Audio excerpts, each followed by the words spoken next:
Sure. So PDTX.care, PTOT speech therapist in LA today, nationwide tomorrow. Download the app and stay with us. And Yeah, let's go. Welcome to the Business After Hours, where the ties loosen, the suit relax, and we talk business without the boardroom. Grab your favorite drink, kick back, and let's dive into the world of business after hours. Thanks for joining us. Welcome. Why don't you go ahead and tell us a little bit about yourself? We'll just get rolling. Sure.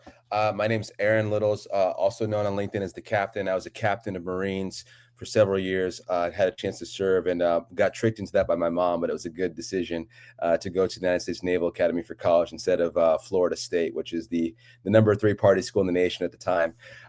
Since then, I've had a chance to be in an entrepreneurial journey.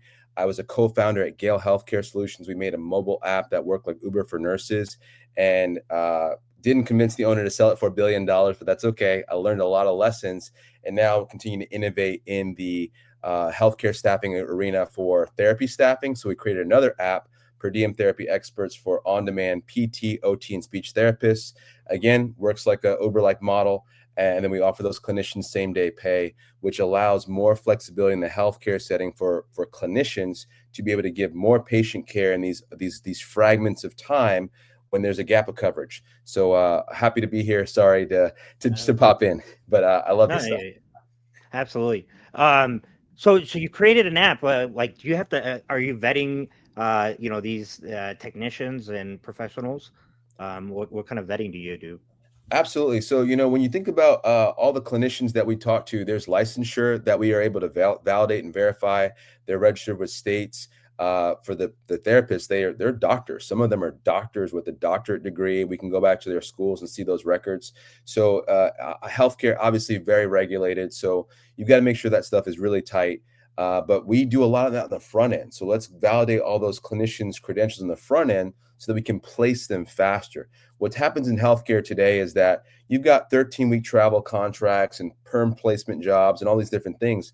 That takes a long time to go find someone that's going to quit their job and move their family across the country for any period of time is a lot. So our model is, let's hire people locally, big major metros, LA, Tampa, Orlando, Jacksonville, and credential them so that they're available at that moment's notice. With healthcare, people get sick, people get healthy, and the demands and the requirements just change so frequently. You have to have access to those people in more real time, and that's what we provide.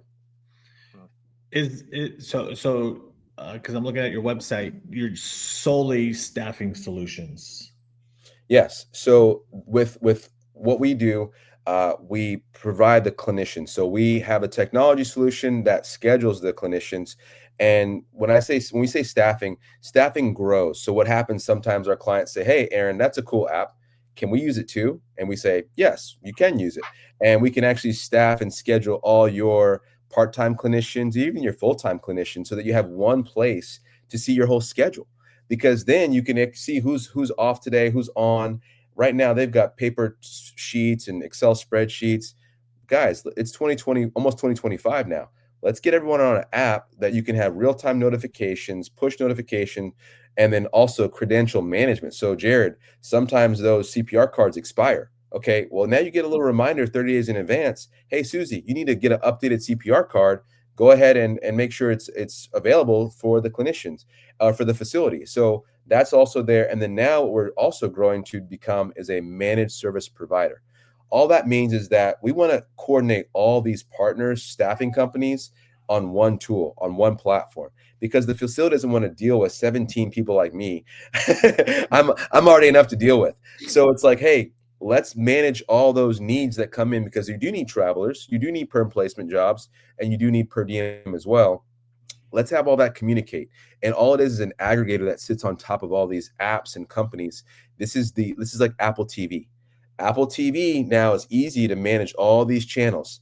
10 years ago, Netflix was cool. Oh, you just jump on Netflix, that's what you watch. Well, now there's 100 channels.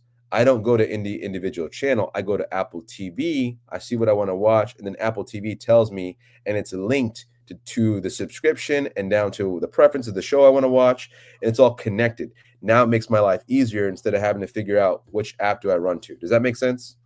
I didn't even know Apple TV did that, honestly. Yeah, yeah. So what do they have like an interface that like you just pick a show and if it happens to be on Netflix and it just opens up the Netflix app? Yeah, and it does Oh wow. actually. And Okay. and now this is the future, Jeff, is that you can now go on Amazon. I did this to just see how it worked. You can buy and rent Apple TV from Amazon. So they're connected now. They're competitors. At Prime and Apple TV are competitors, but they now said, you know what, guys, we've given this data to as many people as we're going to get.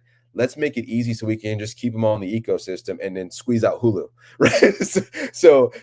But the point I'm making is the comparison is in staffing, especially healthcare. I might have a clinician, and then some other agency might have a client. We have to all talk. We have to all talk because at the end of the day, there's a patient that's not getting care because who's got the contract? True. Okay, I got it. I got to buy groceries. You got to buy groceries. How do we both make a little bit of money to take care of our families, but let's also get the patient some care that is desperately needed? And we all just saw this with the pandemic. There are not enough healthcare workers in the United States. Oh, it's Period. true. The end. There's not Right. enough. So Yeah. we have to manage the resources that we do have until we figure out how to create more, import more. And that's a whole separate conversation. But we don't have enough people to do the work that's necessary. If the pandemic didn't show us that, I don't know what everyone Well, was I think watching. from my understanding, because my wife's a RN, she said the pandemic actually made the staffing worse because you got burnout that now people just left the industry altogether. Exactly. And that's horrible, Jeff, because and tell your wife we got to talk because we need her to teach people. She needs to go get her doctorate so she can be a teacher or a master's to be a teacher and at least stay close to the industry because she has hands-on experience. So we still need that experience in the ecosystem. Oh, And you can't pry her away from being an RN. She's okay, good. Okay. yeah. But as long as It's she's like still her in, bread, like that's what she was meant to do. Like truly. I mean, and that's great, but you're right, and she's right, is that yeah, they were so burnt out because even me, I'm supplemental staffing, right? So my clinicians come in there, they're getting paid $1 or 2 more because I told them to stop what they're doing, go put your kid in sure. daycare, and then go run and take this shift. I pay them a couple bucks extra. Well, now when they get to the facility, all the other nurses are mad. Guys, she just stopped what she was doing to come there to help you guys. You should be Yeah. saying thank you so much, but Right. there's a little bit of, whatever Oh going on in yeah. the facility, Uh, and they look at my person and they say, "You know what? We're gonna give you a couple extra since you're agency." Okay, so, guys. so So does my clinician want to go back now? You see how this works? So we have to have leadership in the facility that says, thank you for being here. Thank you for helping our team out so that we didn't all break our backs trying to give patient care to these people. So, and residents. And so that happens, unfortunately. So we need more workers. We need more healthcare people. Right. This starts in high school. So instead of working at Publix is in Florida, it's shopping. You go work as a CNA assistant in a nursing home, and then you get some of these students on a track to get their CNA, and then become an LPN through the junior college, and then do an online RN, LPN RN bridge program, and all of a sudden you're 21, 22 years old, and you're a nurse, and you're making $60,000 a year. That's a pretty good situation. Yeah. But we're not making that a normal thing for people to go do, and that's unfortunate.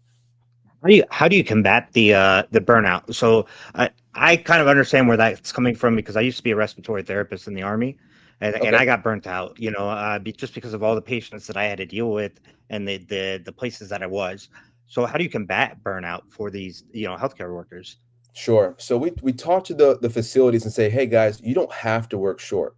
So this is the whole reason why I believe my company exists, because they need an extra 4 hours of coverage.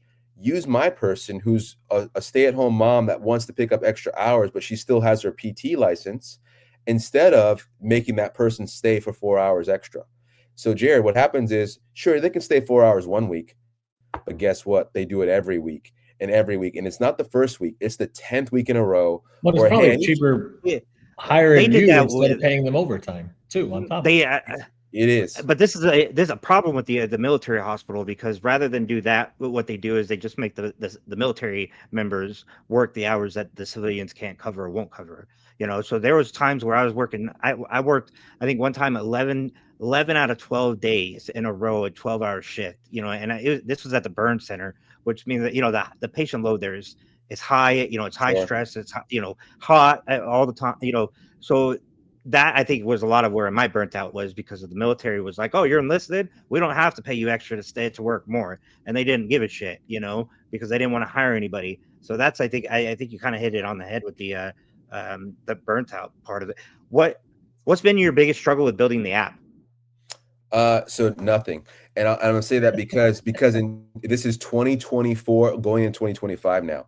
Now we partner with a great company called Activate Staff, and 8 years ago when we built Gale, we had to build it from the ground up. Now there's companies that can build you an app. They built my app in 21 calendar days. Okay, and so now, yes, there's going to be more things that we add on down the line, but you can get that baseline app out in 21 calendar days. That gets you into the fight faster. That gets you be able to help get book shifts and pick up and help people. So now technology is moving so fast, Jared, where I just onboarded an AI recruiter today. She did an okay job. We got to train her up, but I'm hiring AI recruiters. I'm still hiring humans too, but it's like, let's see what AI can do to help onboard faster, because I need to get all these clinicians on yesterday. That's how healthcare Right. works. I need I people agree. yesterday. So, is there a specific area of staffing that you are in the healthcare, or is it all blanket, any and all? So I do two things. I consult to pay the groceries. So I help a lot of staffing companies that do travel nurse staffing. They do per diem staffing. I'm getting into locums a little bit with a partnership deal, and so I'm in the staffing industry, the healthcare staffing industry primarily. I've done some stuff in automotive and manufacturing, light industrial, but my staffing company is in therapy, and which is under allied health staffing. But it's so big. There's so much that needs to be happening in this space, because healthcare is a $4.5 trillion industry for the U.S. It's a lot going on there. Yeah. And to Jared's point, you got the VA has its own separate system, along with the civilian side. And then there's hospitals and there's outpatient clinics and skilled nursing. It's just huge. And so right now I'm only one person, and I'm fundraising $1.5 million to scale my company like I did the last one. But I'm starting in that long-term care because that's such a vulnerable population that needs care.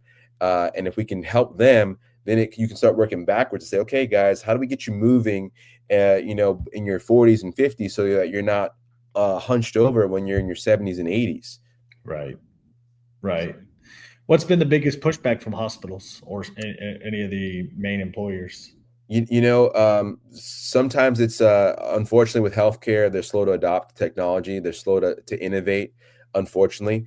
I've been on several meetings with some different hospital leadership teams where now, post-pandemic and burnout and nurses leaving the industry, they're saying, okay, what other ideas exist out there?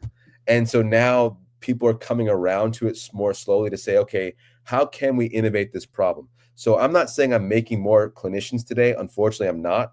But what I am doing is efficiently using the clinicians that are available. That's at least a step in the right direction to say, okay, we can see everyone's hours. We can see who's at regular time, see who's in overtime. And to your point, Jeff, yeah, my clinician in regular time is cheaper than your clinician in overtime. And there's less risk because my person has fresh legs, so to speak, Right. compared to some person that's worked 60 hours a week for the last 4 weeks because you were a shorter person. So I think systems are starting to come around to it. But I'm being loud. I'm being very, very vocal. I'm big on LinkedIn and say, hey, let's look at this. Look at your staffing plan. Are you innovating? Are you leveraging technology to help you? And the systems that do that will be ones that clinicians want to work at, and the ones that don't will be good customers, I guess. So I It's know. been Oh, go ahead. No, so has it been hard to find, staffing members, or, to staff? Has that been a challenge? A little bit, only because we're doing something new in the therapy space. This doesn't exist in therapy. But once you talk to a clinician, say, hey, don't quit your full-time job. Or if you're a stay-at-home mom, be a stay-at-home mom. If you're going to school, keep going to school. Sign up with us. Work whenever you want. Keep your credentials current, and I pay you at the end of the shift within 5 minutes. Oh, that's a compelling offer to come and sign up with Yeah. you. So that's It's where, always good. and once you get that kind of word of mouth moving, and we started in Los Angeles, which is a beautiful metro, very big though. So we're hiring people in, Thousand Oaks, Torrance, Pasadena, Lancaster even. So LA is huge, and we're going to hire 500 or 1,000 people out there. But it's not a hard offer once you can explain it to a clinician. No, that's good. So after, obviously, I think you're in healthcare and what happened this week, obviously we know. How do you foresee? Because then, like shortly after that, Blue Cross Blue Shield came out, announced a major policy change on them too with anesthesia. They reversed it. They did reverse it, but what changes? Just on some of your expertise, obviously not in staffing, but what changes do you think is going to come about this in the industry? You know, I feel like it's going to shake it up. It is. It's due for disruption across the whole spectrum. I need $20 million, and I have a whole other startup idea for e-insurance, is what I was going to call it, where the health insurance will work more like car insurance, where you have a lower premium, and then you only pay your deductible when you have an accident or an incident. The way it should be. The way it should be. That's the way it was intended. Right. So right now, because I just had to go to the dentist yesterday. The dentist is not even part of this Dentist conversation. is the worst. So it's for my dentist, my family, we spend about $5,000 a year. Yeah. That's the dentist. And then we have a chiropractor. Cheap. We spend about $6,000 a year at the chiropractor. Then we have functional medicine. It's about $2,000 a year. That's before I use MediShare, and that's $4,000 a year, $5,000 a year. Okay, and I'm healthy. Right. So it's like something's got to give someplace, guys. I need a package that does all that and takes care of my basics. And we didn't have a kid this year. We like, that's a healthy year. And what was it, 20, 25 grand? Okay, we can afford it, but like some people go without some of those services, and that's where you have poor health care, and then you have problems 10 years, 15 years down the road because you didn't do what you're supposed to do. So I don't know exactly yet, Jeff, but something's going to happen there, because it's unattainable to have good quality healthcare. I've never seen like a person get murdered in that fashion and then go online and see like legit celebration. Like there was zero mourning. I was like, the comments were like crazy. The videos that people are making and it's like, this should be a wake-up call, in my opinion, to all of healthcare in general, of like, and then now there's target lists going out where they're putting out the CEO's information. Like, it's not like this could spiral into bad. And what if all along it had nothing to do with the healthcare system? You know, like what if it was something personal? What if it was, I mean, like, you know, something that, you know, like wife hired a hitman, you know, because, you know, he was cheating apparently or something. You know what I mean? Like, I'm just saying, like, what if, like, I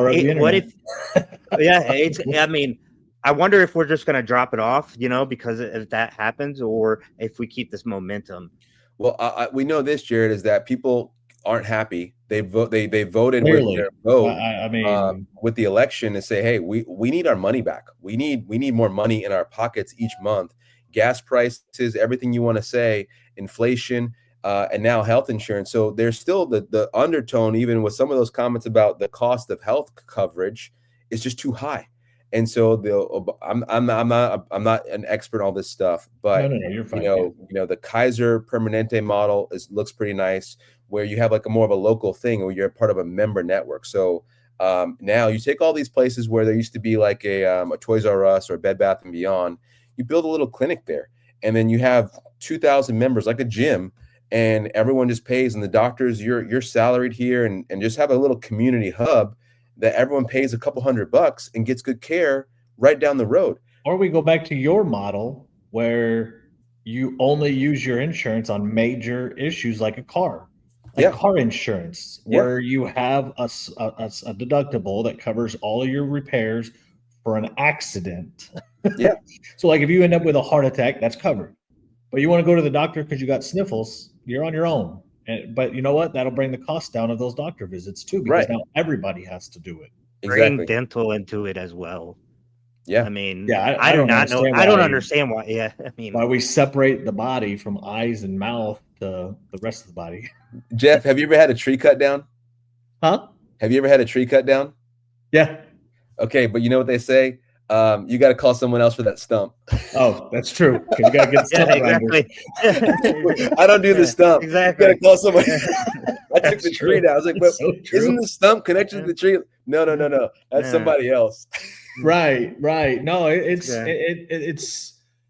I've always wondered why we got away from that model, because that's what it used to be. That's why doctors used to come to your house, because they actually had to work and do things, and it was a $20 visit to come to your house, and they did everything, and then when you had your major emergencies of a broken leg or needing the stitches, then you used insurance at that time. Right. So Right. I actually like your model way better, honestly. 20 million. Someone with 20 million, we can start with Tampa and we just grow it from there. But we got to seed the money for the big see the things that model and happen work. the first. Yeah. We got to build up the revenue and all that stuff. But I don't have time for that one today, but it's on my to-do list. No, I like it. That would be good. I wish I had Love- $20 million to invest. I'd love to get you back on to go over that. For sure. I Yeah, think, and hopefully, like, obviously conversations like this and tragic incidences, obviously, that happened this week, I don't celebrate, because at the end of the day, he was a father, he was a husband, he was a Sure. son. I don't celebrate. I see why people do. I can't get on board with that, but Right. hopefully it'll create a lot of changes for us as a whole, and then hopefully make even your current business profitable quickly too. Well, this is what I saw during the pandemic. America's an entrepreneurial nation. So Right. these things need to not be solved by government. Don't wait for government to do every single thing. Trump's an entrepreneur anyway. So it's like, oh, he's doing what an entrepreneur would do. I'm just saying, when I saw the pandemic happen and the government paid money for people to stay at home, we could have deputized those people, give them a 2-week training class, and go feed grandma. That literally put a mask on and feed grandma. That would have helped. And we said no, stay at home. We're going to pay you to stay at home. I'm dying for nurses. I'm dying for CNAs Right. for 2.5 years. And we said, don't work. And those people were going to work every single day, being a nurse, being a CNA, being all these different things. We could have deputized more people to help. But see, like, there was also opportunities for your business if it was around at that time, because, like, my wife, she had gotten furloughed at that time. Sure. She's in she's in the cath lab, so obviously during that time, a lot of those procedures were booted, like you couldn't do them. So then they would, and they wanted her to work nights and whatnot, but she couldn't. And it obviously put her in a bad financial situation. But to have something like your services, she could have caught on here and there when she was able to, between kids and everything else. So right. No, I mean, your service would have been excellent during the pandemic, I think. Yeah, and we were well positioned, right? So we did, pretty well. But again, the goal was to help a lot of people. We just had the rails to do it with the technology. And now that's all I'm saying, is that I would just encourage other entrepreneurs that are out there. You see problems, see if you can try and fix it, because sometimes a silly little idea turns into Amazon, and that was a silly little idea. A silly little idea turns into Tesla. Those things happen. Those are just, let's see if we can do this. And sure enough, 10, 15, 20 years later, it's something. So I would encourage people to do that. Absolutely. Oh, that's great. Great advice.